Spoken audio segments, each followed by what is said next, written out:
पुराने समय की बात है कि मिस्र देश में एक व्यापारी रहता था जिसका नाम अरसलान था।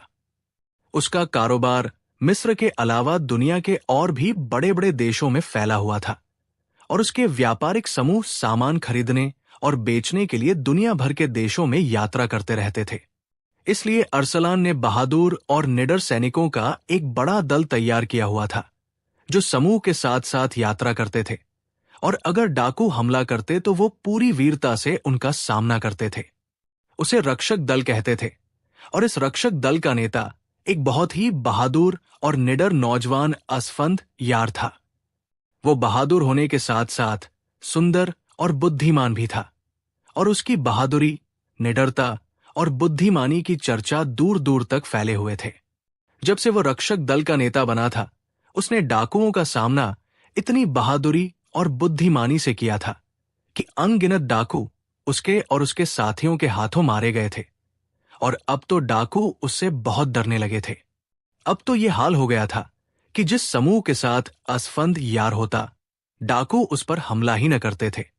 इस तरह अरसलान व्यापारी का कारोबार दिन दोगुनी रात चौगुनी उन्नति कर रहा था। अरसलान व्यापारी की अपनी कोई संतान न थी, इसलिए वो असफंद यार को अपनी सगी संतान की तरह चाहता था। असफंद यार भी अरसलान को अपने पिता की तरह समझता था और उसका इस तरह आदर करता था जैसे अरसलान उसका सगा पिता हो। अरसलान ने असफंद यार को तुर्की से खरीदा था।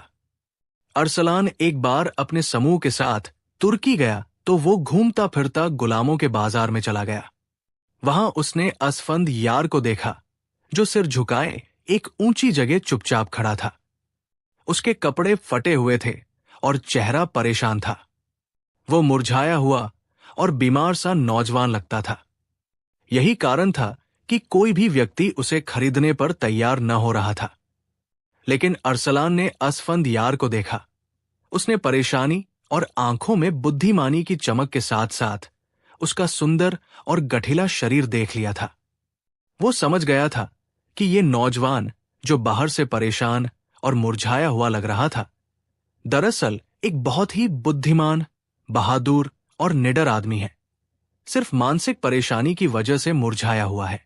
इसलिए उसने तुरंत उसे खरीदने का फैसला कर लिया और फिर सोने के सिक्कों की एक छोटी सी थैली के बदले में उसने असफंद यार को खरीद लिया और उसे लेकर अपने खेमे में आ गया। उसने असफंद यार को पहनने के लिए अच्छे कपड़े दिए और उससे गुलाम के बजाय बेटों जैसा व्यवहार किया। तो कुछ ही दिनों में असफंद यार पूरी तरह खिल उठा और परेशानी की बजाय उसमें आत्मविश्वास आ गया। एक दिन अरसलान ने असफंद यार को अपने खेमे में बुलाकर पूछा, तुम्हें इन व्यापारियों ने कहां से पकड़ा है नौजवान? असफंद यार ने बताया, मैं यमन देश का रहने वाला हूं। एक दिन मैं जंगल में घूम रहा था कि किसी शिकारी ने भेड़ियों को पकड़ने के लिए लोहे का फंदा एक झाड़ी में छुपाकर लगाया हुआ था। मुझे उस फंदे के बारे में मालूम न था, इसलिए जैसे ही मैं उस झाड़ी में से गुजरा, मेरा पैर उस फंदे में फंस गया और मैं लोहे के मजबूत फंदे में फंसकर बेबस हो गया। मैंने शिकारी को बड़ी आवाजें दी ताकि अगर वो कहीं छुपा हुआ हो तो सामने आ जाए और मुझे उस फंदे से मुक्ति दिलाए, लेकिन कोई ना आया। शायद वो शिकारी फंदा उठाना भूलकर वापस चला गया था। मैं 2 दिन तक भूखा प्यासा उस फंदे में फंसा रहा। उसने आगे कहा, आखिर तीसरे दिन एक समूह वहां से गुजरा। ये समूह गुलामों का व्यापार करने वाला समूह था। उनके सरदार ने मुझे उस फंदे से मुक्ति दिलाने से पहले मुझसे वादा लिया कि मैं उसका गुलाम बनकर रहूंगा। पहले तो मैंने उसकी बहुत विनती की कि मुझे गुलाम न बनाए, लेकिन वो सरदार न माना और उसने मुझे धमकी दी कि अगर मैंने गुलाम बनने का वादा न किया तो वो मुझे आजाद किए बिना वहां से चले जाएंगे और मैं भूख प्यास से तड़प तड़प कर यहीं मर जाऊंगा। इसलिए अपनी जान बचाने के लिए मुझे वादा करना पड़ा और उस सरदार ने अपने साथियों की मदद से लोहा काटने वाली आरी से उस फंदे को काट डाला और मैं उस फंदे से आजाद हो गया। लेकिन मैं गुलाम बन चुका था, इसलिए वो मुझे अपने साथ तुर्की ले आए। वो मुझे खाने पीने को बहुत कम देते थे, इसलिए मैं बीमार सा रहने लगा और फिर तुर्की के उस बाजार से आपने मुझे खरीद लिया और अब मैं आपका गुलाम हूं। असफंदयार ने अपने बारे में विस्तार से बताते हुए कहा। अरसलान ने पूछा, तुम्हारा नाम क्या है नौजवान, और तुम्हारा संबंध किस कबीले से है, और तुम्हारी जाति क्या है? क्योंकि इससे पहले वो उसे सिर्फ नौजवान कहकर पुकारता था और कारोबारी व्यस्तता की वजह से अरसलान को उसका नाम तक पूछने का समय न मिला था। मेरा नाम असफंदयार है और यमन देश के शिराजी कबीले से मेरा संबंध है, असफंद यार ने जवाब दिया। शिराजी कबीले से? ओहो, शिराजी कबीला तो यमन का शाही कबीला है, अरसलान ने चौंकते हुए पूछा, क्योंकि अरसलान कारोबार के उद्देश्य से कई बार यमन गया था और वहां के कबीलों के बारे में अच्छी तरह जानता था। हाँ बेटा, वाकई शिराजी कबीला यमन का शाही कबीला है। तुम्हारा संबंध भी निश्चित रूप से शाही कबीले से है। तुम्हारा चौड़ा माथा, बुद्धिमानी से चमकती हुई आंखें, तुम्हारा अंदाज सब कुछ साफ साफ बता रहा है कि तुम्हारा संबंध शाही कबीले से है। क्यों, क्या मैं सही कह रहा हूं? अरसलान व्यापारी ने उसे गौर से देखते हुए कहा, मैं सिर्फ गुलाम हूं और बस मुझे इतना ही याद रखना चाहिए। मेरे हाथों में गुलामी का कड़ा मौजूद है। इस कड़े की मौजूदगी में मैं और कुछ नहीं सोच सकता, असफंद यार ने जवाब देते हुए कहा।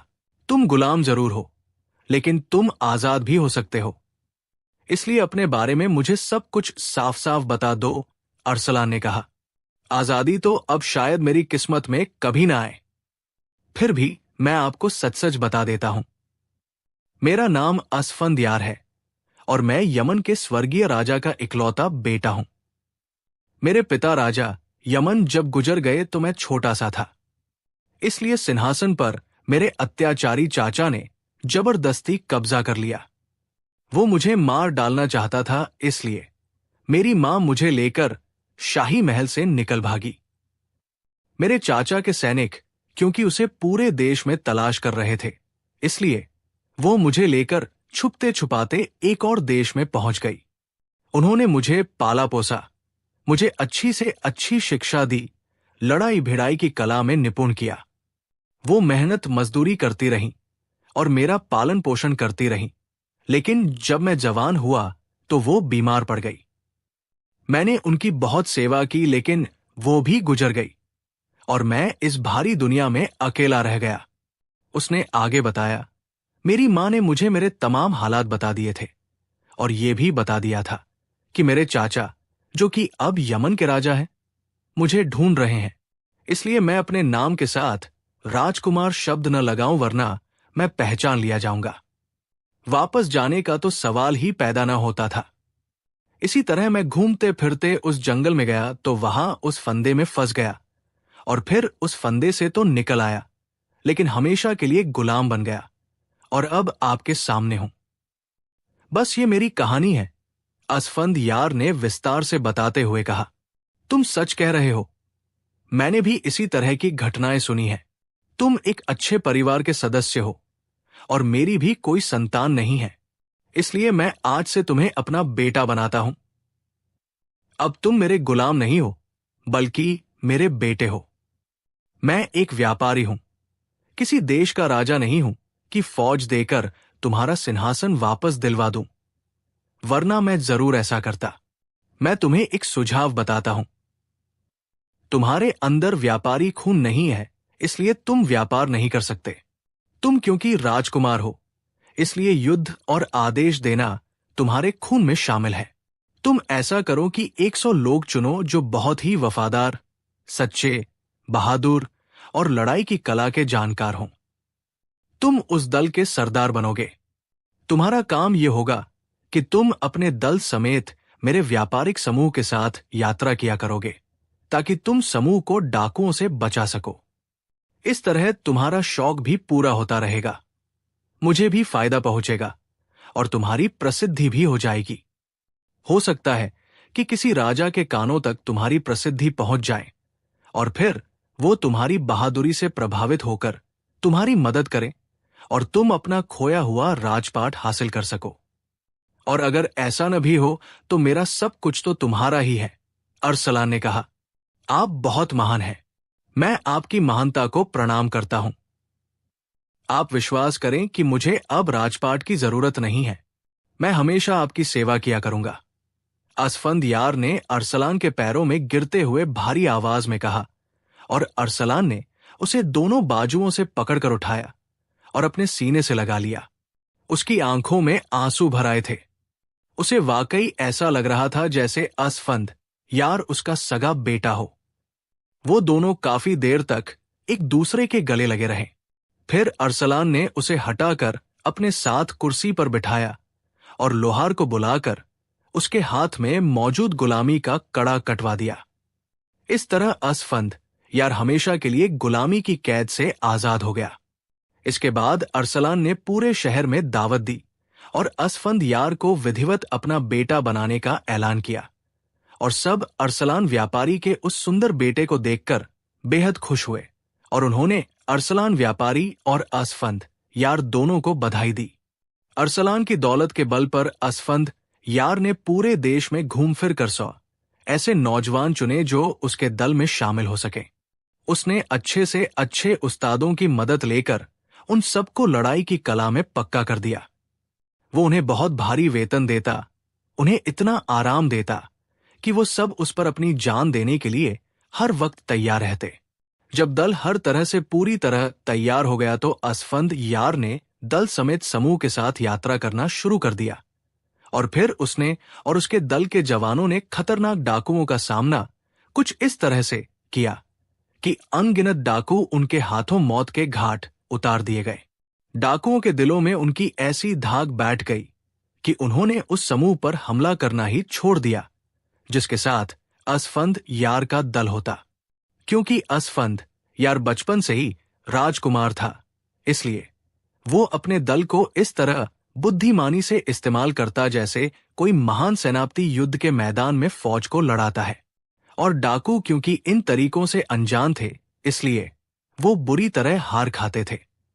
असफंद यार भले ही अपने आप को राजकुमार तो न कहलाता, लेकिन वो हमेशा राजकुमारों जैसे कपड़ों में रहता। उसका पिता अरसलान व्यापारी भी उससे बेहद खुश था। वो जब उसकी बहादुरी और निडरता के किस्से सुनता तो खुशी से उसका चेहरा खिल उठता।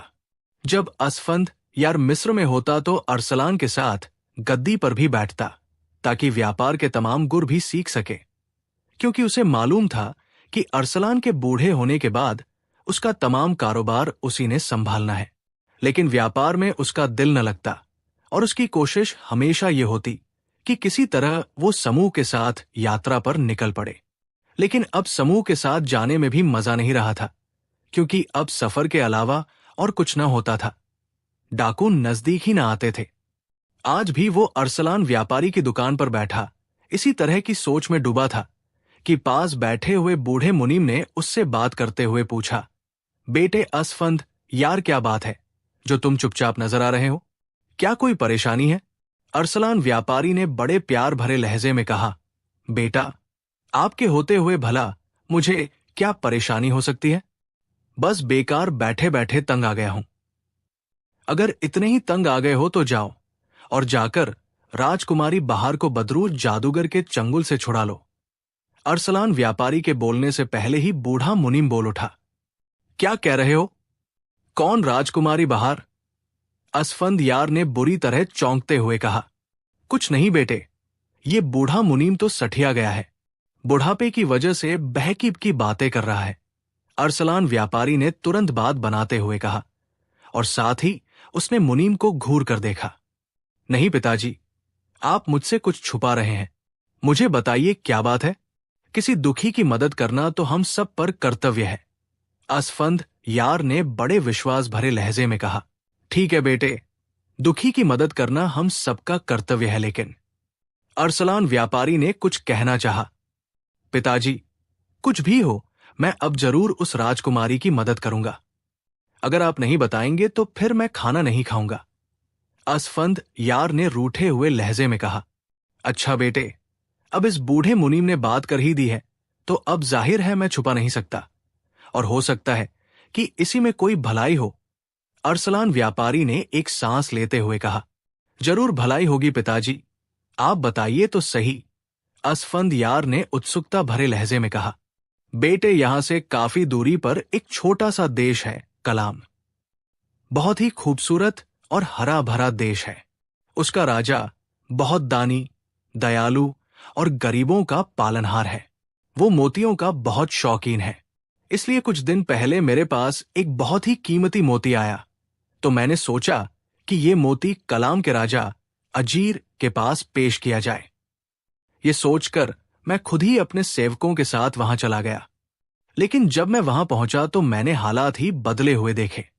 कलाम का हर नागरिक दुख और गम में डूबा हुआ था।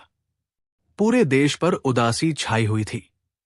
मैं ये समझा कि शायद राजा का निधन हो गया है, लेकिन फिर मुझे विस्तार से मालूम हुआ कि राजा अजीर की इकलौती बेटी बहार को एक बहुत ही जालिम जादूगर जबरदस्ती उठाकर ले गया है। उसने आगे बताया, राजकुमारी बहार को उठाकर ले जाने वाला जादूगर दुनिया का सबसे जालिम और धूर्त जादूगर है। उसका नाम तो कुछ और है, लेकिन उसके जुल्म, क्रूरता और धूर्तता की वजह से सब उसे बदरूह जादूगर कहते हैं। उसने राजकुमारी को काराकोरम की पहाड़ियों में अपने एक महल में कैद कर रखा है और उससे शादी करना चाहता है। लेकिन उसके इनकार पर उसने गुस्से में आकर राजकुमारी को पत्थर की मूर्ति बना दिया है और कह दिया है कि जब तक राजकुमारी बाहर शादी के लिए राजी नहीं होगी, वो इसी तरह पत्थर की बनी रहेगी। अगर उसने हां कर दी तो उसके साथ न सिर्फ राजकुमारी की शादी कर दी जाएगी, बल्कि उसे कलाम देश का राज सिंहासन भी सौंप दिया जाएगा। बहुत से नौजवान और राजकुमार उस जादूगर से मुकाबला करने गए। उनमें से कई उसके हाथों मारे गए और कई को उसने उसी महल में पत्थर की मूर्तियों में बदल दिया ताकि दूसरों को सबक मिले। बस ये है पूरी कहानी। अब तुम खुद सोचो कि तुम किस तरह उस जालिम और क्रूर जादूगर का मुकाबला कर सकते हो। अरसलान व्यापारी ने कहा, क्यों नहीं कर सकता पिताजी? मैं उस जालिम और धूर्त जादूगर की गर्दन उड़ा दूंगा। मैं देखता हूं वो किस तरह राजकुमारी से जबरदस्ती शादी करता है। असफंद यार ने तलवार की मूठ पर हाथ मारते हुए कहा, जबरदस्ती तो वो कर नहीं सकता, वरना अब तक वो जबरदस्ती कर चुका होता। दरअसल जादूगर देवता ने तमाम जादूगरों पर यह पाबंदी लगाई हुई है कि जब तक कोई लड़की अपनी सहमति से उनके साथ शादी न करे, वो जबरदस्ती शादी नहीं कर सकते, वरना उनका जादू भी खत्म हो जाएगा और उन पर जादूगर देवता का कहर भी टूटेगा और वो नष्ट हो जाएंगे।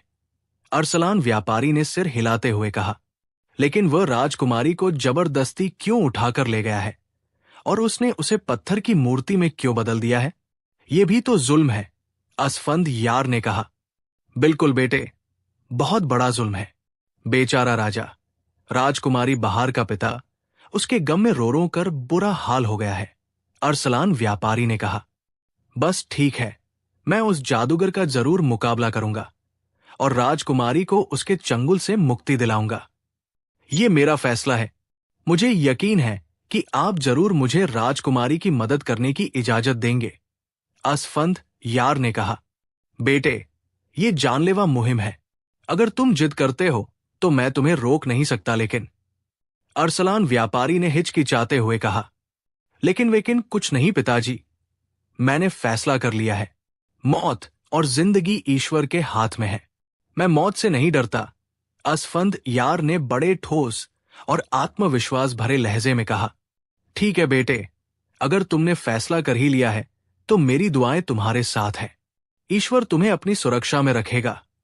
अरसलान ने उठकर असफंद यार को गले से लगाते हुए कहा, शुक्रिया पिताजी, बहुत बहुत शुक्रिया। ईश्वर ने चाहा तो अब सफलता हमारा नसीब होगी। मैं अपने दल को भी साथ ले जाना चाहता हूं। असफंद यार ने कहा, बिल्कुल, जरूर ले जाओ। मैं भी तुम्हें यही कहने वाला था। अरसलान व्यापारी ने सिर हिलाते हुए कहा और फिर असफंद यार वहां से निकलकर दुकान से अपने महल जैसे निवास में आया जहां उसके दल के सिपाही भी साथ रहते थे। लेकिन वहां आकर उसे सूचना मिली कि उसके दल को पता चला था कि कुछ डाकू पास के इलाके में आए हुए हैं, इसलिए उन डाकुओं का खात्मा करने वो उधर गए हैं।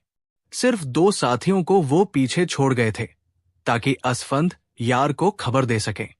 असफंद यार चूंकि तुरंत जाने का फैसला कर चुका था, इसलिए उसने बाकी साथियों की वापसी का इंतजार न किया और उन्हीं 2 साथियों को, जिनमें से एक का नाम दानिश और दूसरा असद था, साथ लेकर वो काराकोरम की पहाड़ियों की तरफ चल पड़ा। उसने घोड़े के साथ खाने पीने का सामान भी रख लिया था, क्योंकि उसे मालूम था कि काराकोरम की पहाड़ियां काफी दूरी पर हैं और वो कई बार समूह के साथ उन पहाड़ियों के करीब से गुजरा भी था। इसलिए उसे वहां जाने के लिए किसी से रास्ता पूछने की जरूरत न थी। दानिश और असद को उसने बदरू जादूगर और राजकुमारी बहार के बारे में सब कुछ बता दिया था। इसलिए वो भी एक दुखी लड़की की मदद के लिए राजकुमारी की तरह ही जोश में आ गए थे। वो तीनों मिस्र से निकलकर रास्ता पार करते हुए काराकोरम की पहाड़ियों की तरफ बढ़ते गए। वो रात को डेरा डाल देते और सुबह को अपना सफर जारी रखते।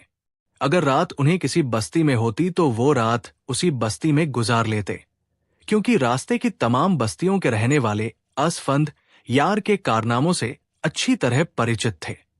इसलिए वो उसकी बहुत इज्जत करते और जब उन्हें मालूम होता कि असफंद यार किसी डाकू से मुकाबला करने नहीं बल्कि एक अत्याचारी जादूगर के खात्मे के लिए जा रहा है, तो वो सब उन्हें दिल से दुआएं देते थे। इस तरह सफर करते करते एक दिन शाम के वक्त वो एक बस्ती में पहुंचे। उस बस्ती का नाम काशो था। ये छोटी सी बस्ती थी, लेकिन इस जगह का मुखिया सरदार नामदार असफंद यार का बहुत गहरा दोस्त था। एक बार असफंद यार ने उसकी जान डाकुओं से बचाई थी। वो आदमी बहुत खुश हुआ और उसने असफंद यार को गले से लगाया और उसे और उसके साथियों को बड़े आदर और सम्मान से अपने घर ले आया। खाना वगैरह खाने के बाद उसने असफंद यार से इस तरह बिना पूरे समूह के आने का कारण पूछा तो असफंद यार ने उसे सब कुछ साफ साफ बता दिया, क्योंकि उसकी आदत थी कि वह झूठ कभी न बोलता था। सरदार नामदार ने कहा कि तुम बदरूर जादूगर का मुकाबला करने जा रहे हो। मैंने उस जादूगर के किस्से सुन रखे हैं। तुम तो जादू नहीं जानते हो, फिर उसका मुकाबला कैसे करोगे? ये तो ठीक है कि मैं मानता हूं कि तुम सच्चे हो, बहादुर हो और बुद्धिमान हो, लेकिन जादू का मुकाबला सिर्फ बहादुरी से नहीं किया जा सकता। अगर तुम पसंद करो तो मैं अपनी बस्ती के एक बूढ़े बुजुर्ग से तुम्हारी मुलाकात करा दूं। वो भी किसी जमाने में बहुत बड़े जादूगर थे, लेकिन अब उन्होंने जादू से तौबा कर ली है और यहां रहकर ईश्वर की भक्ति में व्यस्त हो गए हैं। हो सकता है वो तुम्हें इस सिलसिले में कोई फायदेमंद सलाह दे सके। सरदार नामदार की बात सुनकर असफंद यार ने खुश होते हुए कहा कि मैं उनसे जरूर मिलूंगा। मुझे तुरंत उनके पास ले चलो। सरदार ने कहा कि अब आराम कर लो, सुबह को चलेंगे, तुम थके हुए होगे। लेकिन असफंद यार ने कहा नहीं, सुबह को तो मैंने यहां से रवाना हो जाना है। अच्छे काम में देरी नहीं होनी चाहिए। तुम मुझे अभी उस बुजुर्ग के पास ले चलो। असफंद यार उठकर खड़ा हो गया और अपने साथियों दानिश और असद से कहा कि तुम आराम करो, हम दोनों हो आते हैं। दानिश और असद को वही छोड़कर वो दोनों घर से बाहर आ गए। सरदार नामदार असफंद यार को साथ लिए बस्ती से निकलकर पास ही एक छोटी सी टीले जैसी पहाड़ी की तरफ चल पड़ा। उस पहाड़ी की चोटी पर एक बड़ी सी गुफा नजर आ रही थी, जिसमें से रोशनी के साथ साथ धुएं की लकीर भी बाहर निकल रही थी। असफंद यार ने सरदार नामदार से पूछा कि क्या वो बुजुर्ग इस गुफा में रहते हैं। सरदार ने कहा कि हाँ, वो सिर्फ खाने पीने का सामान लेने बस्ती में आते हैं, वरना वो लगातार इसी गुफा में रहते हैं और हर वक्त पूजा पाठ में लगे रहते हैं। पहाड़ी पर चढ़ते हुए वो जल्द ही उस गुफा तक पहुंच गए। सरदार नामदार ने ऊंची आवाज में पूछा कि क्या मैं और मेरा दोस्त अंदर आ सकते हैं। अंदर से एक कांपती हुई आवाज सुनाई दी कि आओ, बिस्मिल्लाह, जरूर आओ। मैं बूढ़ा आदमी हूं, वरना तुम्हारे स्वागत के लिए बाहर आ जाता। हम आ रहे हैं, सरदार नामदार ने कहा और फिर वो असफंद यार को लिए गुफा में दाखिल हो गया। असफंद यार ने देखा कि गुफा काफी खाली और साधारण थी। उसके आखिरी कोने में एक दिया जल रहा था, साथ ही लकड़ियां भी जल रही थी और पास ही आसन बिछाए एक बहुत ही बूढ़ा आदमी बैठा हुआ था। उसकी सफेद दाढ़ी काफी लंबी थी और कमर झुकी हुई थी, लेकिन उसके चेहरे पर बड़ा तेज था और आंखों में बेपनाह चमक थी। सरदार नामदार और असफंद यार ने बड़े आदरपूर्ण अंदाज में उस बुजुर्ग को प्रणाम किया और फिर उसके पास बैठ गए। बुजुर्ग ने मुस्कुराते हुए कहा कि आज इधर कैसे भूल पड़े सरदार नामदार, और वह भी रात के वक्त। सब ठीक तो है, और ये तुम्हारा दोस्त असफंद यार तो मुझे कोई राजकुमार लग रहा है। सरदार नामदार ने आदर से जवाब देते हुए कहा कि मेरा दोस्त राजकुमार तो नहीं है, लेकिन ये किसी राजकुमार से कम नहीं है। बहुत बहादुर, निडर और बुद्धिमान नौजवान है। बूढ़े ने मुस्कुराते हुए कहा कि मगर मेरी आंखें देख रही है कि ये नौजवान राजकुमार है। खैर बताओ कैसे आना हुआ। सरदार नामदार ने अपने आने का मकसद विस्तार से बता दिया। बुजुर्ग ने बड़े गंभीर लहजे में कहा कि उसका मुकाबला करना आसान नहीं है। मेरी सलाह तो यही है कि तुम्हारा दोस्त ये इरादा छोड़ दे। सरदार नामदार ने हैरानी से पूछा कि क्यों, क्या बदरू जादूगर इतना खतरनाक है? बुजुर्ग ने जवाब दिया कि वो दुनिया का सबसे बड़ा दुष्ट और नीच जादूगर है, इसीलिए उसे बदरू जादूगर कहते हैं, वरना असल में उसका नाम कामान है। असफंद यार ने कहा कि बुजुर्ग वो चाहे कितना बड़ा दुष्ट ही क्यों न हो, मैं उससे मुकाबला करूंगा। मेरा असफंद असफंद यार है। इसका अंदाजा उसे उस वक्त होगा जब उसका और मेरा मुकाबला होगा। हम आपके पास सिर्फ इसलिए आए हैं कि अगर आप मेरी कोई मदद कर सकते हैं तो आपकी मेहरबानी, वरना आप सिर्फ मेरे हक में दुआ कर दीजिए। बुजुर्ग ने कहा कि तुम्हारे जैसे बहादुर नौजवान जब किसी काम का फैसला कर ले तो फिर वो किसी कीमत पर पीछे नहीं हटा करते, और जब काम का मकसद नेक हो तो फिर ईश्वर की मदद भी इंसान के साथ शामिल हो जाती है, और जब ईश्वर की मदद शामिल हो जाए तो फिर असफलता का सवाल ही पैदा नहीं होता। चूंकि तुम्हारा मकसद नेक है, इसलिए मैं इस दुष्ट और बदरू जादूगर के मुकाबले में तुम्हारी मदद जरूर करूंगा। मैं तुम्हें उसकी एक कमजोरी बता देता हूं। अगर तुमने बहादुरी के साथ साथ अकल इस्तेमाल की तो फिर तुम यकीनन उस बदरू जादूगर का जादू खत्म करने में कामयाब हो जाओगे। असफंद यार ने खुश होते हुए पूछा कि वो क्या कमजोरी है। बुजुर्ग ने कहा कि बदरू जादूगर के दाएं पैर के अंगूठे का नाखून बाकी उंगलियों के नाखूनों से बड़ा है, और बदरू जादूगर की जादू की तमाम ताकत इस नाखून में है। अगर तुम किसी तरह उसका ये नाखून उसके अंगूठे से अलग कर दो तो फिर जादूगर का जादू खत्म हो जाएगा और तुम उसे आसानी से हरा सकोगे, वरना दूसरी सूरत में तो वो तुम्हारे काबू में किसी तरह भी नहीं आएगा। असफंद यार ने खुश होते हुए कहा कि ये तो बहुत ही आसान बात है। मैं तलवार के एक ही वार से उसका नाखून तो एक तरफ रहा पूरा अंगूठा ही काट डालूंगा।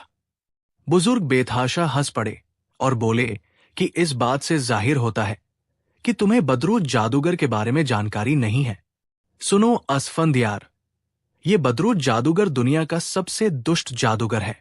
उसकी नीचता को देखते हुए जादूगर देवता ने उसकी जादू की ताकत को उसके सारे शरीर में फैलाने की बजाय उसके अंगूठे में जमा कर दिया है, ताकि उसके जादू की ताकत एक हद से न बढ़ जाए और वह उसकी मदद से सारी दुनिया को तबाह और बर्बाद न कर दे।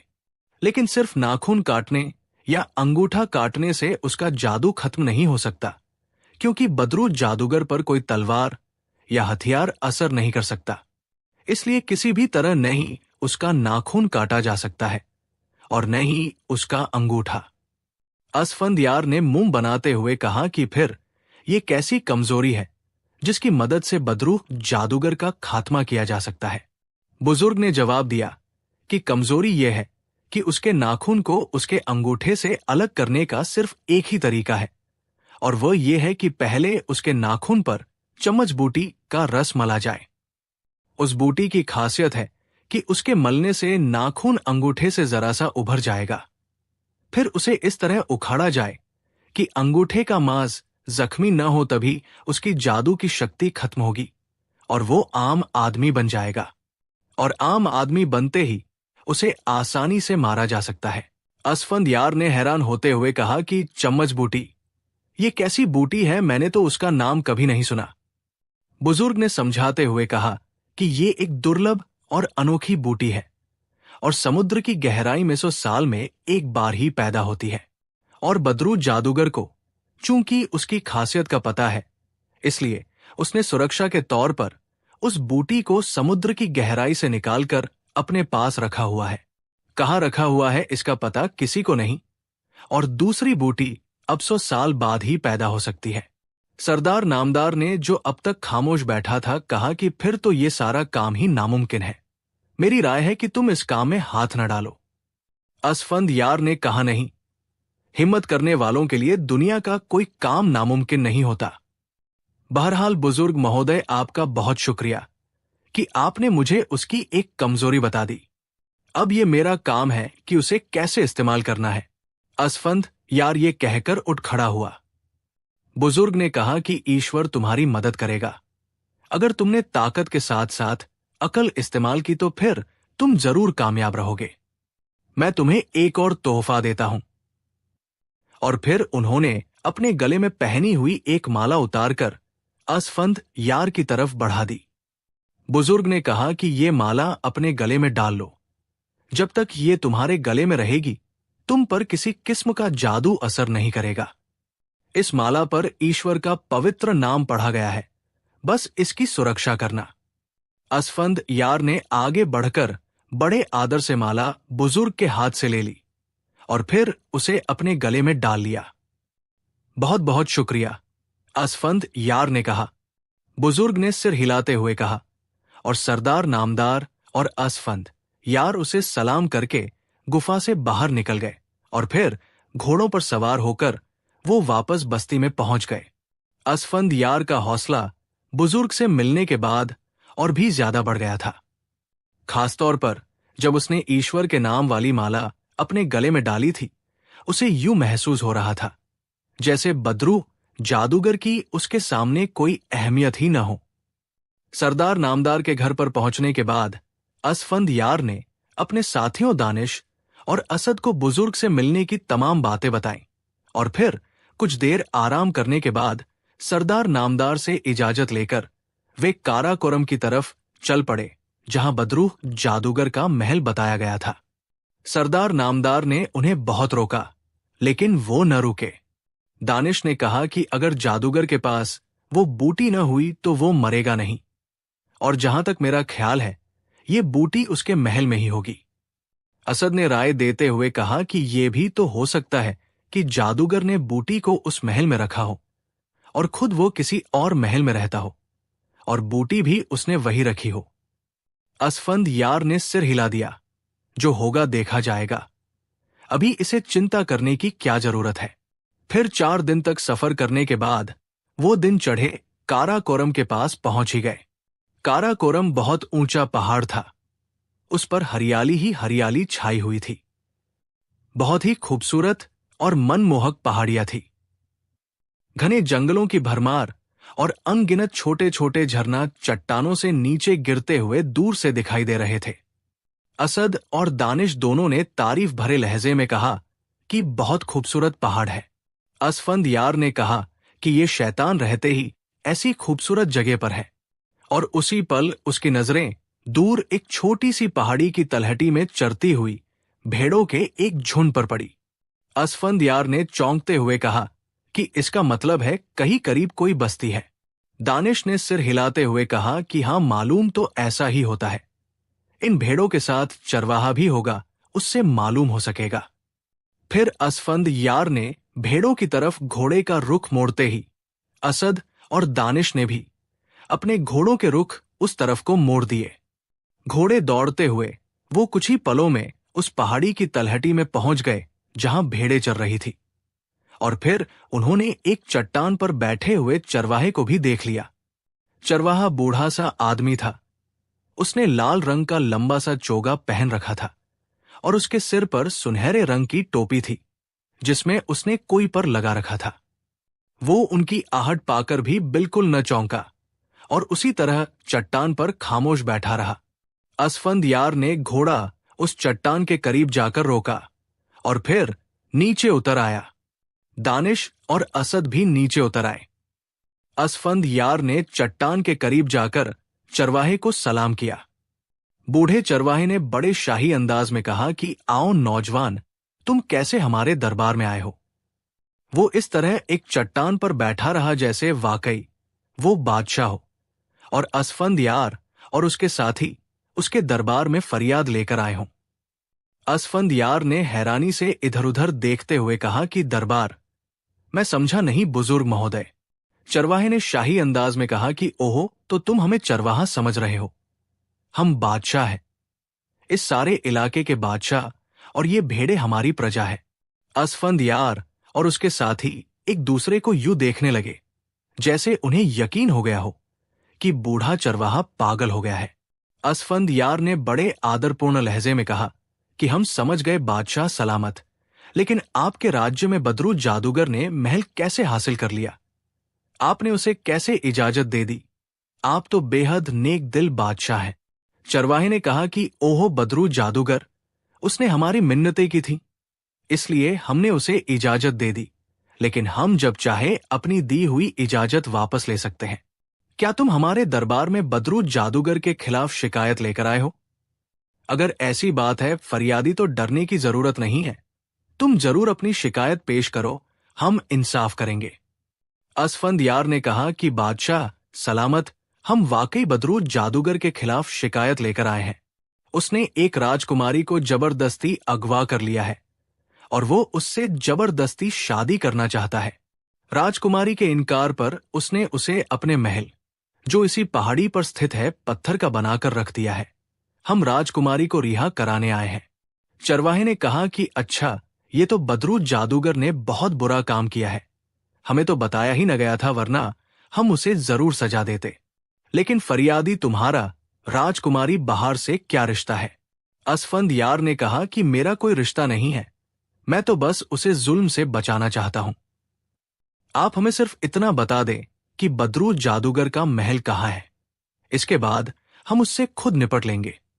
असफंद यार ने इस बार साफ बात करते हुए कहा। उसके चरवाहे के पास आने का मकसद ही सिर्फ यही था कि वो उससे बदरूर जादूगर के महल का पता मालूम कर सके। चरवाहे ने मजाक उड़ाते हुए लहजे में कहा कि तुम उससे निपट लोगे? तुम कैसी बातें कर रहे हो फरियादी? वो दुनिया का सबसे बड़ा जादूगर है और तुम मामूली से इंसान हो। वो तुम्हें एक पल में खत्म कर देगा। असफंद यार ने आत्मविश्वास भरे लहजे में कहा कि बादशाह सलामत, वो जालिम है और जालिम के खिलाफ लड़ाई करने वालों की ईश्वर मदद करते हैं, इसलिए मुझे कोई चिंता नहीं है। आप सिर्फ हमें उसके महल के बारे में बता दे कि वो कहाँ है। चरवाहे ने कहा कि हाँ, तुम सही कहते हो, इसीलिए बस्ती के पास पहाड़ी के घर में रहने वाले बुजुर्ग ने तुम्हें अपनी खास माला दी है, लेकिन इसके बावजूद तुम बदरू जादूगर का मुकाबला आसानी से नहीं कर सकते। असफंद यार और उसके साथी पहली बार चौंक पड़े। उन्हें पहली बार एहसास हुआ कि बूढ़ा पागल नहीं है, बल्कि कुछ और ही चीज है, वरना उसे इस बात का कैसे पता चल जाता कि असफंद यार ने किसी बुजुर्ग से बात की है। असफंद यार ने हैरानी भरे लहजे में कहा कि आप तो बहुत कुछ जानते हैं बादशाह सलामत। चरवाहे ने कहा कि हाँ, हम बादशाह हैं और बादशाह अपने राज्य की हर चीज से हमेशा खबरदार रहते हैं। असफंद यार ने कहा, तो फिर बादशाह सलामत, आप हमारी मदद कीजिए ताकि हम राजकुमारी को उस बदरूर जादूगर के कब्जे से निकाल सकें। चरवाहे ने कहा कि हाँ, हम तुम्हारी मदद करेंगे।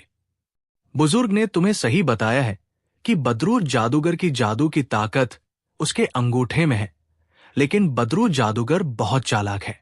उसने गुप्त तौर पर देवता की मिन्नत करके जगह बदल ली है। अब उसकी जादू की शक्ति उसके पैर के अंगूठे में नहीं है, बल्कि उसने अपनी शक्ति एक मूर्ति में बंद कर रखी है। ये मूर्ति छोटी सी है और बंदर की शक्ल की है। उसने इस मूर्ति को अपने महल के एक तहखाने में छुपा कर रख दिया है और इस तहखाने के लिए ऐसा खास जादू कर दिया है कि उसके अंदर कोई दाखिल नहीं हो सकता जब तक उस जादू के घेरे को तोड़ न दिया जाए। असफंद यार ने कहा कि क्या ये माला भी उस जादू के घेरे को नहीं तोड़ सकती? चरवाहे ने कहा नहीं, सिर्फ एक सूरत में इस जादू के घेरे को तोड़ा जा सकता है कि बदरूर जादूगर का एक दांत तोड़ दिया जाए और उस दांत को इंसानी खून में लथपथ करके उस तहखाने के दरवाजे पर फेंका जाए तो जादू का घेरा टूट जाएगा और तहखाने का दरवाजा खुल जाएगा। उस तहखाने की पहचान ये है कि इसके दरवाजे का रंग लाल है। असफंद यार ने पूछा कि कोई भी दांत या उसके लिए भी कोई खास दांत तय है? चरवाहे ने कहा, नहीं, कोई भी दांत। और तुम सोच रहे होंगे कि ये तो बहुत आसान बात है, हालांकि ये उस अंगूठे से भी ज्यादा मुश्किल है, क्योंकि बदरूर जादूगर के शरीर पर कोई हथियार असर नहीं करता और दांत मुंह के अंदर होते हैं। असफंद यार ने बड़े रोबदार लहजे में जवाब दिया कि कुछ भी हो बादशाह, सलामत मैं उसका दांत जरूर तोड़ दूंगा। चरवाहे ने बहुत ही गुस्से भरे लहजे में कहा, तो फिर जाओ और तोड़कर देख लो, मेरे पास क्यों आए हो? असफंद यार ने बड़े आदरपूर्ण लहजे में कहा कि आप मेरी मदद करें, बादशाह सलामत। अच्छे बादशाह अत्याचारियों के खिलाफ लड़ने वालों की मदद जरूर करते हैं। और उसके इस वाक्य ने चरवाहे पर असर दिखाया। चरवाहे का चेहरा चमक उठा और उसने कहा, हम मदद करेंगे। और फिर उसने अपने पास पड़ी हुई छड़ी उठाकर असफंद यार की तरफ फेंक दी। असफंद यार ने तुरंत उसे लपक लिया। ये कांसे की छड़ी थी। चरवाहे ने कहा कि ये हमारे शाही निशान की छड़ी है, जिसे हम हमेशा अपने पास रखते हैं। इस छड़ी को अपने पास रखो। ये हमारा वादा है कि सिर्फ यही एक हथियार उस बदरूर जादूगर के शरीर पर असर कर सकता है।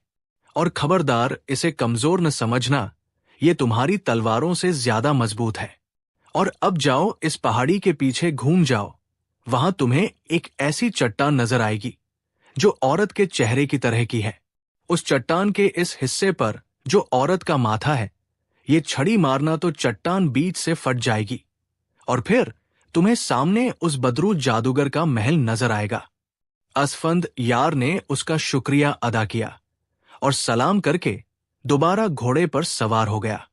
उसके साथी दानिश और असद भी अपने अपने घोड़ों पर सवार हुए और पहाड़ी की पिछली तरफ रवाना हो गए। असद ने आगे बढ़ते हुए धीमी आवाज में कहा कि ये चरवाहा आखिर कौन है? दानिश ने सिर हिलाते हुए कहा कि मुझे तो ये भी कोई जादूगर ही महसूस होता है। और इसके साथ ही उसने पीछे मुड़कर देखा और चीखते हुए कहा कि अरे, वो चरवाहा और भेड़े सब गायब हो गई। उसकी बात सुनकर सबने तेजी से मुड़कर देखा। वाकई उस तरफ सन्नाटा छाया हुआ था। असफंद यार ने चरवाहे की दी हुई छड़ी को मजबूती से पकड़ते हुए कहा कि वो कोई नेक रूह थी, दोस्तों, जो ईश्वर ने हमारी मदद के लिए भेजी थी। और उसके साथियों ने सहमति में सिर हिला दिया। वो तीनों घोड़े दौड़ते हुए पहाड़ी की पिछली तरफ पहुंच गए और फिर थोड़ी ही देर में उन्होंने वो चट्टान ढूंढ ली जो औरत के चेहरे जैसी थी। असफंद यार ने चरवाहे की दी हुई छड़ी उस चट्टान के उस हिस्से पर मारी जहां उस औरत का माथा था। दूसरे पल एक धमाका सा हुआ और चट्टान के साथ साथ वाली जगह यूं हवा में गायब हो गई जैसे उसका वजूद ही कभी न रहा हो। दानिश और असद ने एक साथ चीखते हुए कहा कि अरे, वो महल कितना खूबसूरत है।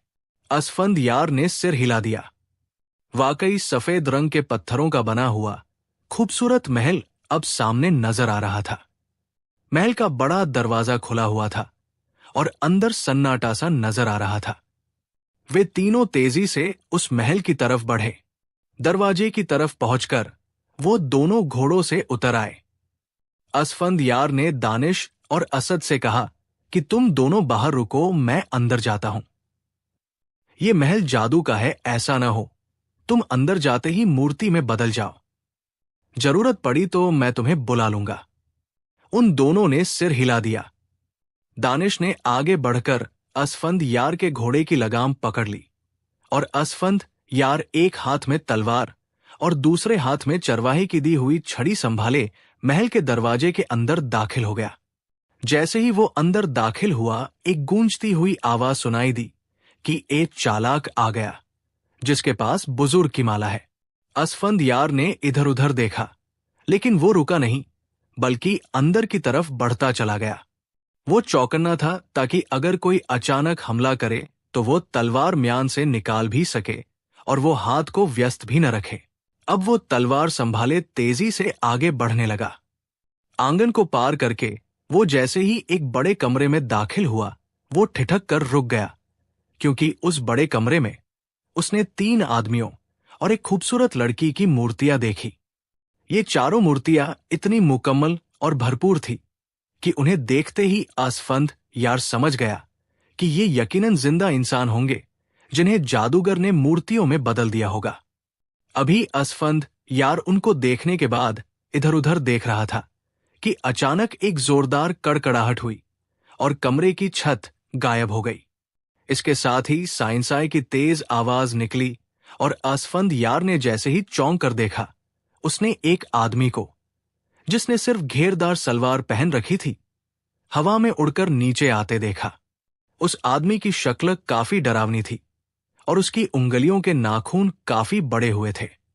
लाल रंग का एक कपड़ा उसकी पीठ पर फैला हुआ उड़ रहा था। असफंद यार उसे देखते ही समझ गया कि आने वाला बदरू जादूगर ही हो सकता है। उसने अपनी तलवार सीधी कर ली, लेकिन बदरू जादूगर थोड़ी ऊंचाई पर उड़ते हुए अंदाज में रुक गया। दूसरे पल उसकी आंखों से लहरें सी निकलकर असफंद यार पर गिरी, लेकिन जैसे ही ये लहरें असफंद यार के शरीर से टकराई, एक धमाका हुआ और लहरें गायब हो गई। उड़ते हुए जादूगर ने गुस्से से चीखते हुए कहा कि ओहो, तो तुम पूरी तरह तैयार होकर आए हो, लेकिन तुम मेरा मुकाबला नहीं कर सकते। मैं तुम्हारा ही बुरा हाल कर दूंगा। असफंद यार ने कहा कि बुजदिल जादूगर, नीचे उतरो और मुझसे मर्दों की तरह मुकाबला करो। जादूगर ने कहा कि मैं चाहूं तो तुम्हें एक ही पल में खत्म कर सकता हूं, लेकिन मेरे सामने तुम्हारी कोई हैसियत नहीं है। अगर तुम वाकई बहादुर हो तो चलो समझौता करते हैं। तुम ये माला और छड़ी फेंक दो, मैं वादा करता हूं कि तुम पर जादू नहीं करूंगा, बल्कि जिस तरह तुम कहोगे तुमसे लड़ूंगा। बदरू जादूगर ने चालाकी से काम लेते हुए ताना मारते हुए कहा। असफंद यार ने मुस्कुराते हुए कहा कि मुझे मालूम है कि तुम ऐसा इसलिए कह रहे हो कि तुम्हारे शरीर पर कोई हथियार असर नहीं करता, लेकिन इसके बावजूद मैं तुमसे जिस्मानी तौर पर लड़ने के लिए तैयार हूं। अलबत्ता तुम अपने जादूगर देवता की कसम खाकर कहो कि तुम मेरे मुकाबले में जादू इस्तेमाल न करोगे। बदरू जादूगर ने तुरंत ही कसम खाते हुए कहा कि ठीक है, मैं जादूगर देवता की कसम खाकर कहता हूं कि तुम्हारे मुकाबले में जादू इस्तेमाल नहीं करूंगा, अगर तुम माला और छड़ी फेंक दो। असफंद यार ने कहा, तो फिर महल से बाहर आ जाओ, खाली जगह पर लड़ते हैं। तुम्हारे इस महल की एक एक ईंट में जादू भरा हुआ है। बदरू जादूगर ने तुरंत कहा कि यह भी मंजूर है और सिर हिलाता हुआ तेजी से बाहरी दरवाजे की तरफ मुड़ गया। उसने अपने दिमाग में एक योजना बना ली थी और अब वो इस योजना पर अमल करना चाहता था। बदरू जादूगर इस तरह हवा में उड़ता हुआ उसके सिर के ऊपर ऊपर महल से बाहर की तरफ जाने लगा। असफंद यार ने महल से बाहर आते ही गले में पहनी हुई माला उतारी और उसे दानिश की तरफ उछाल दिया और कहा, इसे संभालो दानिश। दानिश ने झुककर माला हाथ में पकड़ ली। फिर असफंद यार ने चोगे के अंदर हाथ डालकर वो छड़ी निकालकर उसे असद की तरफ फेंक दिया और कहा, तुम ये संभालो। और इसके साथ ही उसने तलवार भी म्यान से बाहर निकाल ली और वो खाली हाथ खड़ा था। बदरू जादूगर ने, जो अभी तक हवा में उड़ रहा था, खुशी से चीखते हुए कहा कि अब ठीक है, और दूसरे पल वो तेजी से नीचे उतरा और असफंद यार के सामने यूं खड़ा हो गया जैसे कोई पहलवान ताल ठोककर अखाड़े में उतरता है। उसके बिगड़े हुए चेहरे पर खुशी की चमक नजर आ रही थी। शायद उसने भी कोई योजना बना रखी थी। असफंद यार ने उसके नीचे उतरते ही पूछा कि पहले ये बताओ बदरू जादूगर कि राजकुमारी बहार कहाँ है। जादूगर ने कहा कि ओहो, राजकुमारी बहार, वो उसी कमरे में मूर्ति की सूरत में मौजूद है और बाकी 3 उन बेवकूफों के हैं जो तुम्हारी तरह राजकुमारी बहार को छुड़ाने आए थे। असफंद यार ने कहा कि अच्छा, तो ये है राजकुमारी बहार, ठीक है, आओ अब मुझसे मुकाबला करो। और बदरू जादूगर बिजली की सी तेजी से आगे बढ़ा। उसने लंबे और भयानक नाखूनों वाले पंजे इतनी तेजी से असफंद यार के चेहरे की तरफ बढ़ाएं कि असफंद यार झुककर पीछे हटा। लेकिन इस पल एक पत्थर से उसका पैर टकराया और असफंद यार अपना संतुलन बरकरार न रख सका और पीठ के बल जमीन पर गिर पड़ा। असफंद यार लड़ाई के दाम पेच बहुत अच्छी तरह जानता था। उसने नीचे गिरते ही तेजी से करवट बदली और बदरू जादूगर को अपने आप को बचाने के लिए दोनों पंजे जमीन पर रखने पड़े। उसी पल बिजली सी तेजी से लात को पूरी ताकत से घुमाया और बदरू जादूगर चीखता हुआ उछलकर कई फुट दूर जा गिरा। असफंद यार तेजी से उछला और उसने पूरी ताकत से अपनी टांग बदरू जादूगर के मुंह पर मारनी चाहिए ताकि एक ही तरफ से उसका कोई ना कोई दांत तोड़ डाले।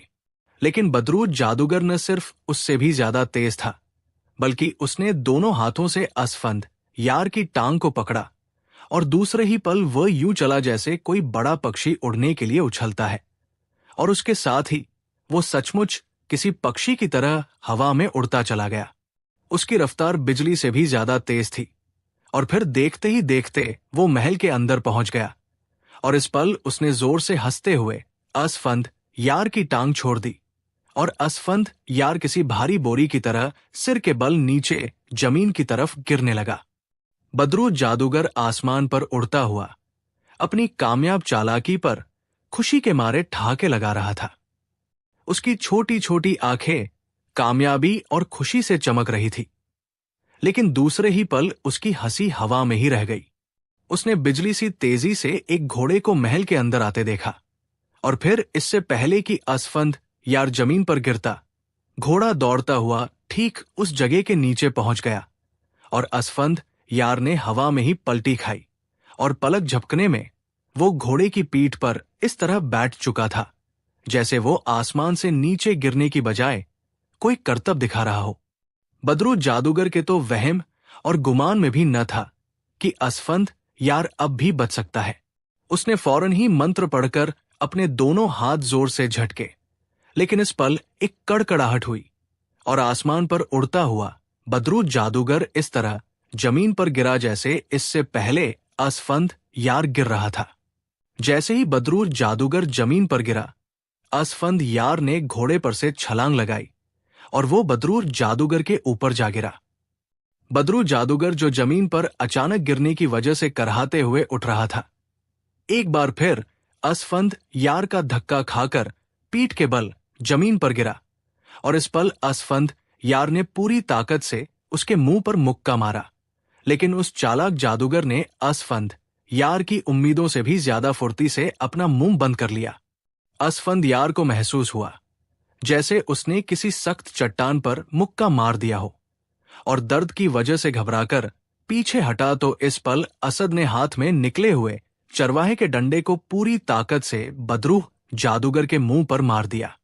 डंडा जैसे ही बदरू जादूगर के मुंह पर पड़ा, बदरू जादूगर के मुंह से भयानक चीख निकली और उसने जैसे ही दर्द की वजह से मुंह खोला तो एक की बजाय उसके 3-4 टूटे हुए दांत उसके मुंह से बाहर आ गिरे। बदरू जादूगर का बिगड़ा हुआ चेहरा दर्द की वजह से और ज्यादा बिगड़ गया था। बहुत खूब असद, तुम वक्त पर पहुंचे हो, असफंद यार ने खुशी से चीखते हुए कहा और उसने झपट कर बदरू जादूगर का एक दांत उठाया और तेजी से महल की तरफ भाग निकला। रुक जाओ, रुक जाओ, बदरू जादूगर चीखा, लेकिन उसी पल दानिश ने अपना डंडा पूरी ताकत से जादूगर की पसलियों पर मारा और बदरू जादूगर चीखता हुआ नीचे जा गिरा। उसने जल्दी से मंत्र पढ़कर उन दोनों पर फूंकना चाहा, लेकिन उसका मंत्र बेकार गया क्योंकि दानिश और असद ने एक एक हाथ में बुजुर्ग की दी हुई माला पकड़ रखी थी। अब तो बदरू जादूगर बेहद घबराया। उसने उठकर भागने की कोशिश की, लेकिन असद उसे कहाँ आसानी से जाने देता था। जैसे ही वो उठकर भागना चाहता, वो चरवाहे वाला डंडा पूरी ताकत से बदरू जादूगर को मार देता और बदरू जादूगर चीखता हुआ दोबारा जमीन पर गिर पड़ता। झूझलाहट और लाचारी से उसका चेहरा इस कदर बिगड़ गया था कि उसकी तरफ देखना मुश्किल हो गया था।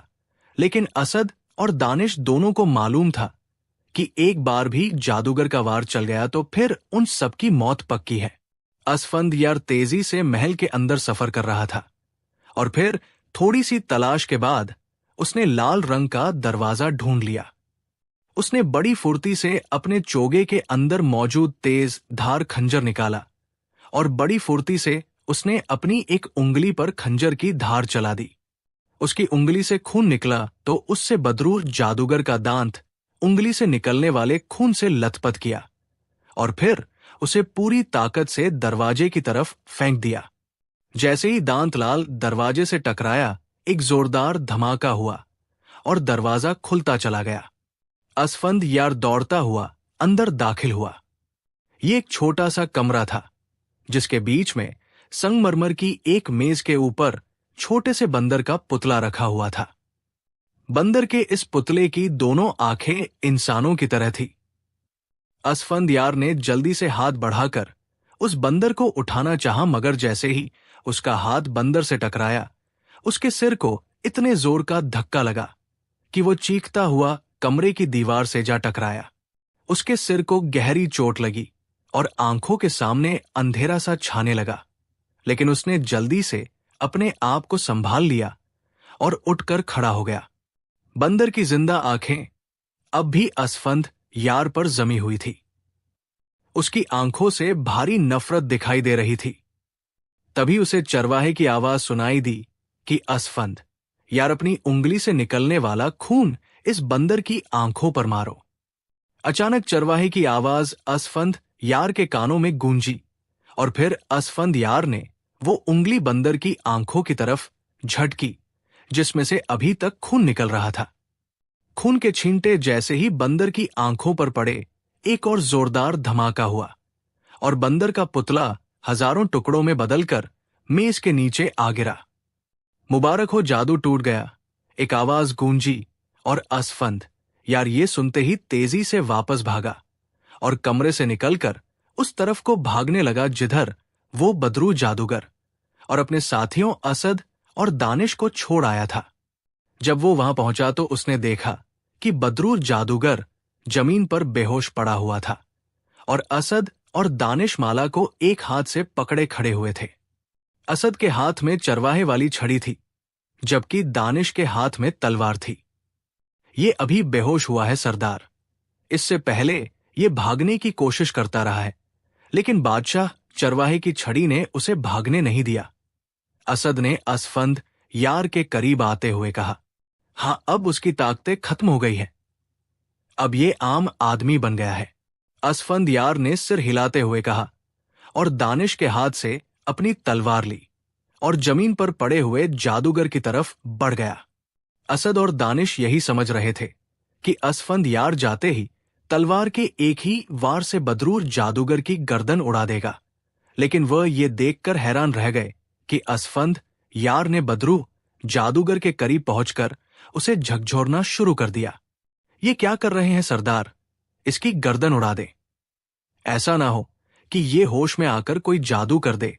असद और दानिश दोनों ने एक साथ चीखते हुए कहा, नहीं, किसी बेहोश आदमी पर वार करना बहादुरी के खिलाफ है, चाहे वो बदरू जादूगर जैसा जालिम ही क्यों ना हो। असफंद यार ने जवाब दिया और वो लगातार जादूगर को झकझोरता रहा। थोड़ी देर बाद बदरू जादूगर के शरीर में हरकत पैदा हुई और असफंद यार तलवार संभाले पीछे हट गया।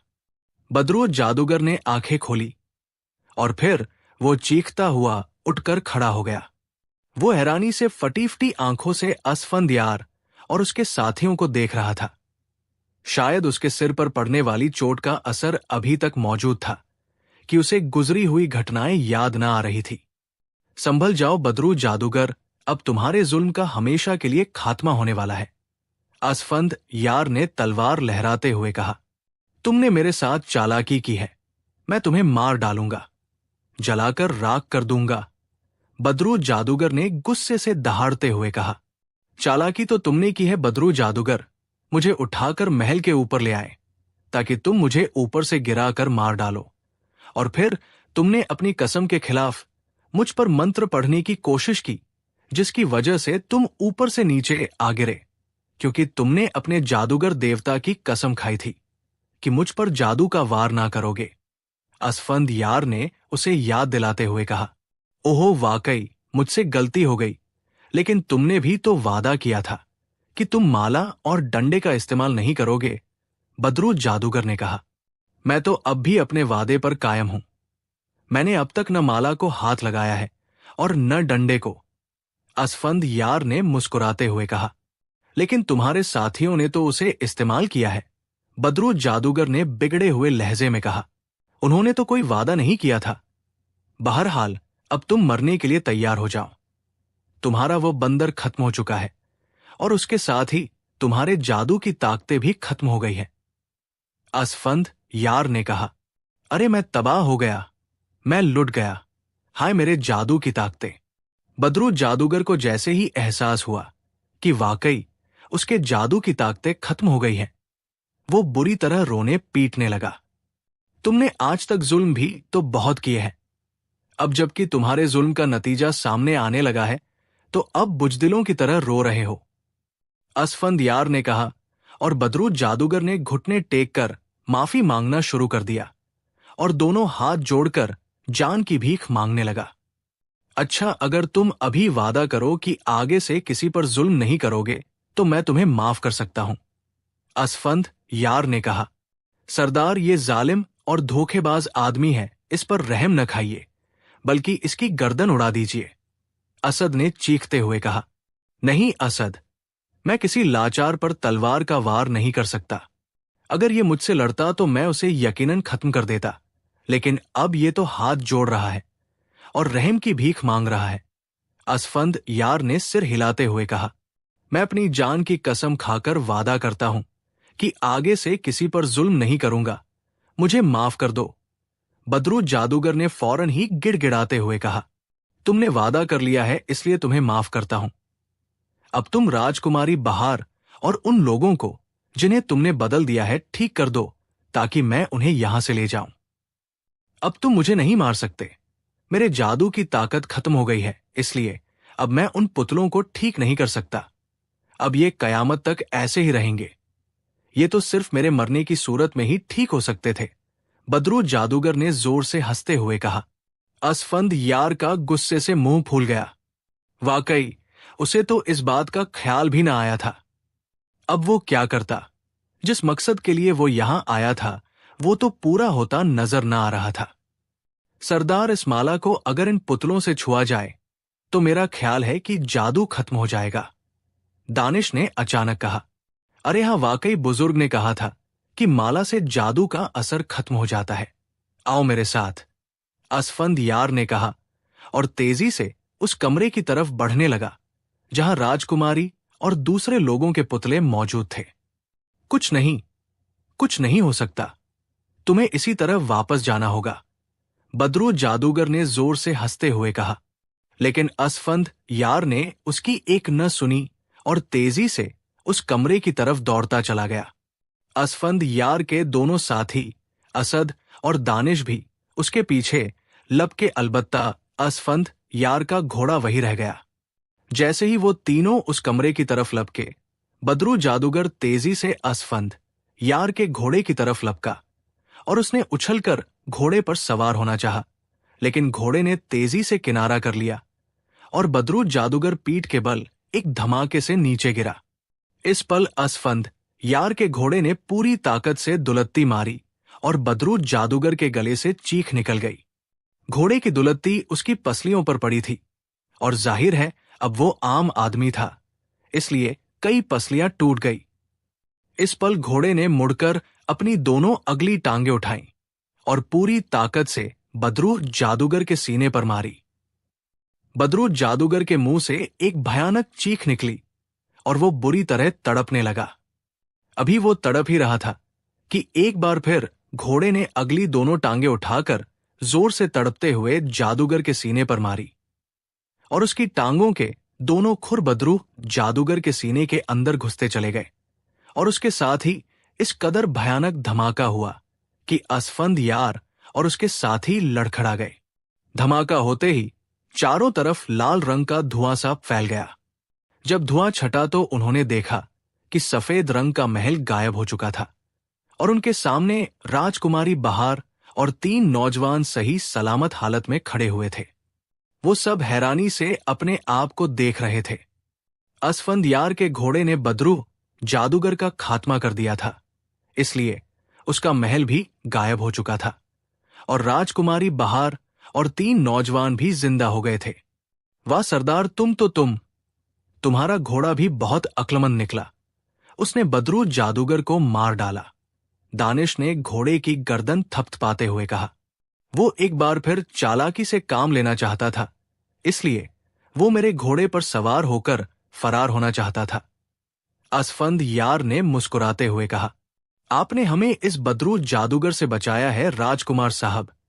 हम आपके बेहद एहसानमंद हैं।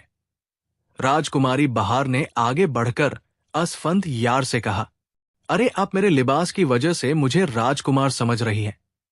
मैं तो एक सौदागर का बेटा हूं, अलबत्ता मुझे ऐसा लिबास पहनने का शौक है।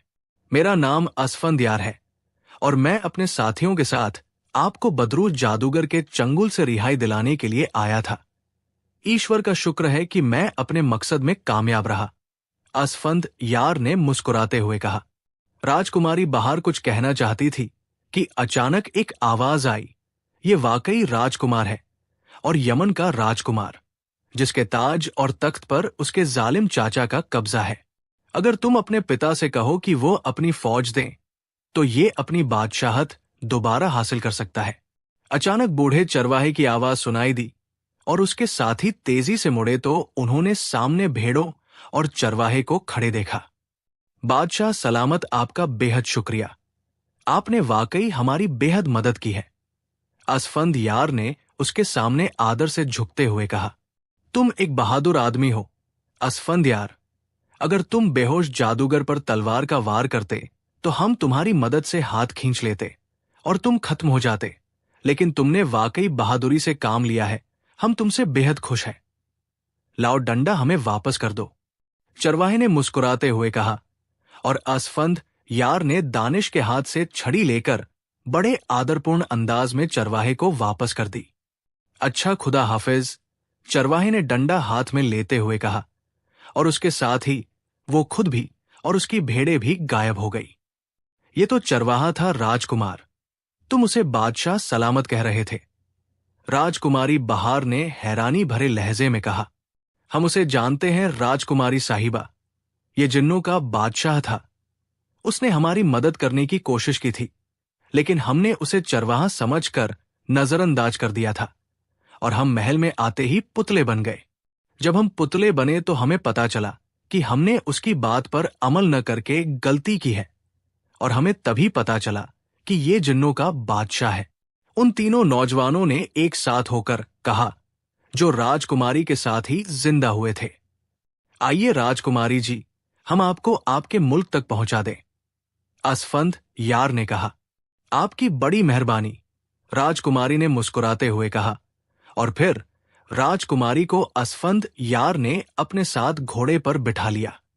भाई, आप मेरे साथियों के साथ सवार हो जाएं। असफंद यार ने उन तीनों नौजवानों से कहा, आप हमारी फिक्र न करें, हम खुद चले जाएंगे। हमारे घोड़े यहां से करीब एक बस्ती में मौजूद होंगे। हम उन्हें वहां छोड़कर यहां आए थे। उन तीनों ने जवाब दिया, और असफंद यार उन्हें खुदा हाफिज कहकर दानिश और असद के साथ वापस चल पड़ा। रास्ता पार करते हुए 15 दिनों के बाद वो राजकुमारी बहार के पिता के देश में दाखिल हो गए। राजकुमारी बहार को देखते ही लोग खुशी से उछलने लगे और पूरा शहर खुशियों भरे शोर से गूंजने लगा। जब राजकुमारी बहार के पिता बादशाह को राजकुमारी के सही सलामत वापस आने की खबर मिली तो वो बेतहाशा नंगे पांव अपने महल से निकलकर उनके स्वागत के लिए दौड़ा चला आया। राजकुमारी अपने पिता को देखकर उछल पड़ी और घोड़े से नीचे उतरी और पिता के गले लग गई। शुक्र है ईश्वर का कि हमने अपनी जिंदगी में तुम्हें जिंदा सलामत देख लिया है, बादशाह ने खुश होकर कहा, और राजकुमारी ने अपने पिता से साथियों का परिचय कराया और उसे बताया कि ये असफंद यार है, जिसने मुझे बदरू जादूगर के चंगुल से रिहाई दिलाई है। बादशाह बेहद खुश हुआ और उसने उनका बड़ा शुक्रिया अदा किया और उन्हें शाही मेहमान बना लिया, और साथ ही पूरे मुल्क में खुशी का जश्न मनाने का हुक्म दे दिया। कुछ दिनों बाद बादशाह ने राजकुमारी बहार के कमरे में जाकर उससे बात करते हुए कहा कि मैंने ये ऐलान किया था कि जो तुम्हें बदरू जादूगर के चंगुल से बचाएगा, मैं अपनी बादशाहत भी उसे दे दूंगा और तुम्हारी शादी भी उससे कर दूंगा। अब क्या ख्याल है, क्या मैं असफंद यार से तुम्हारी शादी का ऐलान कर दूं?